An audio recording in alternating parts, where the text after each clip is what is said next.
홀로 생을 마감하는 이른바 고독사가 5년 새 40%나 급증한 것으로 나타났습니다. 정부가 처음으로 실태 조사를 한 결과 해마다 3천여 명이 쓸쓸한 죽음을 맞는 것으로 집계됐는데 특히 5, 60대 중장년 남성이 많았습니다. 임주영 기자의 보도입니다. 지난 11일 강원도 원주에서 60대 남성이 홀로 숨진 채 발견됐습니다. 통장이 쓰레기 봉투를 전달하기 위해 이 남성의 집을 방문했을 땐 이미 사망한 지 여러 날 뒤였습니다.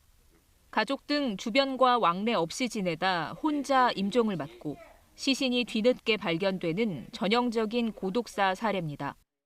정부가 오늘 발표한 첫 고독사 실태조사 결과를 보면 지난해 우리나라에서 고독사한 사람은 3,378명, 5년 새 40% 급증해 연평균 3천여 명이 쓸쓸한 죽음을 맞는 것으로 나타났습니다.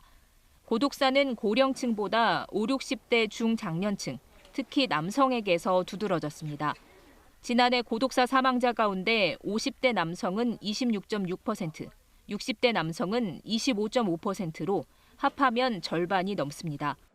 일자리를 잃거나 조기 은퇴했다거나 그리고 사업에서 실패했다거나 가족과의 단절이 시작된 사람들은 더 사회적 관계망이 위축되는 경향을 보여요. 어렵게 발굴해서 도움을 주겠다라고 얘기해도 거절하는 경우가 상당히 많고요.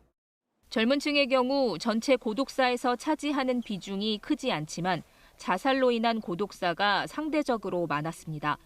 지난해 고독사한 20대의 56%, 30대의 40%는 극단적 선택으로 인한 죽음이었습니다.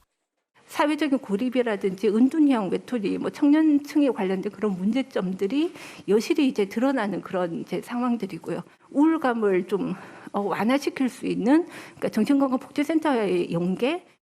복지부는 이번 실태조사 결과를 바탕으로 내년 3월까지 고독사 예방 기본 계획을 마련할 예정입니다. KBS 뉴스 임주영입니다.